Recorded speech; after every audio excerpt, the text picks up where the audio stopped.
welcome to my channel where we make simple and easy painting tutorials twice a week currently.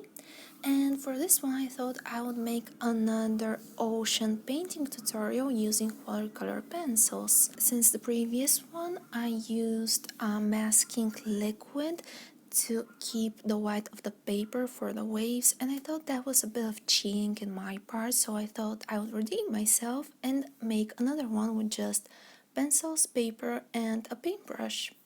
I start by taping down my sheet with masking tape so it stays firm while painting. And I'm using a reference picture from a royalty-free website to lay down my initial sketch.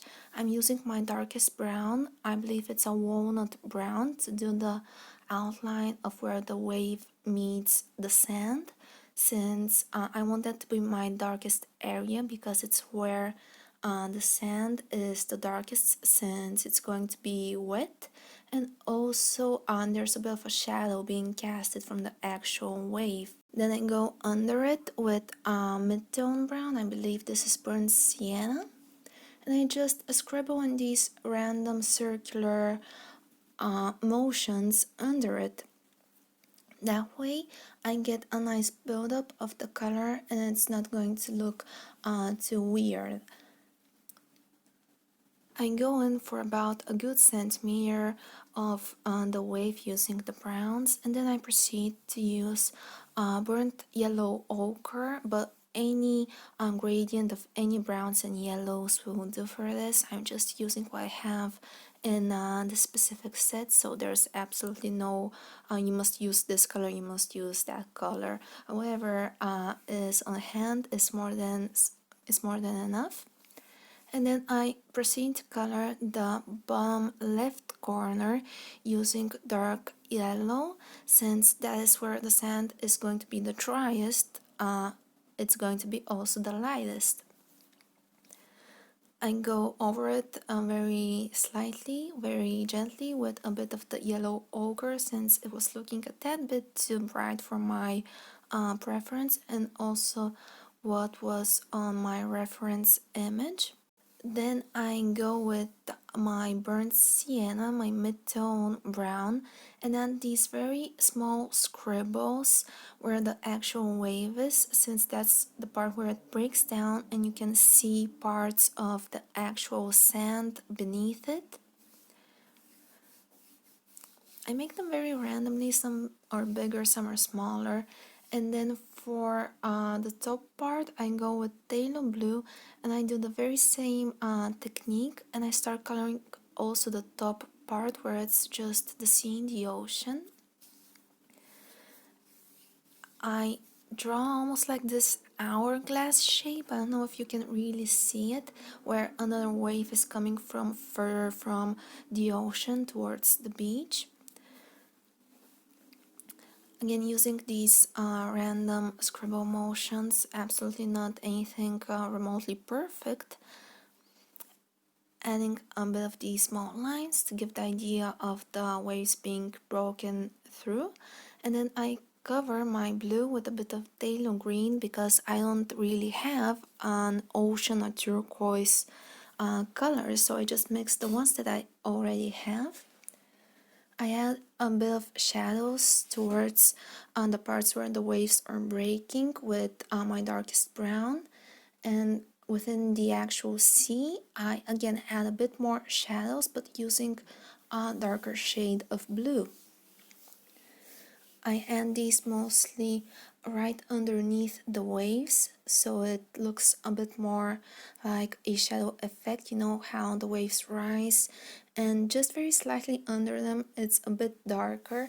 That is what I'm going for, and already it looks very nice with just the pencils being laid down. I take my watercolor brush and I start blending from where the wave hits the sand, aka in this case my darkest area, trying to keep it a bit zigzaggy, you know, not perfectly smooth, since I want texture here because we're painting sand, which is very textured by nature. And then I go from darkest towards the lightest.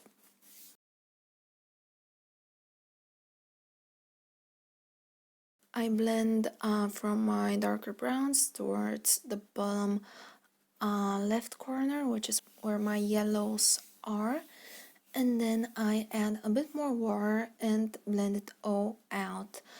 Since the layers underneath have already been activated, I don't need to worry with these pencils where it's going to lift off, since it's only going to build up.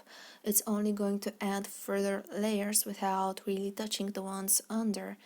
And with a barely damp brush with very little water, I go over the little scribbles I made on the actual foam of the waves.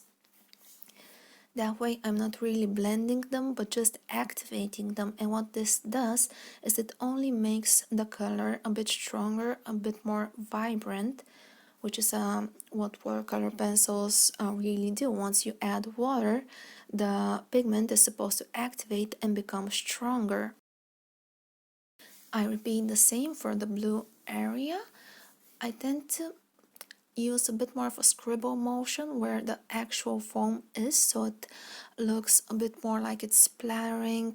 It has a bit more texture and just looks better in my opinion. It looks more like an actual seascape, if that seascape is that even a word. Then I go in between the little tiny waves, carefully not to go over them, since I really want to preserve the white of the page for this. I clean my brush occasionally just to make sure it does not have too much water. I'm barely using any for this, since this type of brushes gives you a constant flow of water. It's very hard to get a really dry brush tip. You can obviously also use a normal brush, that's perfectly fine. Just make sure it's synthetic, since they tend to move around the pigment much better and give you less of a streaky look.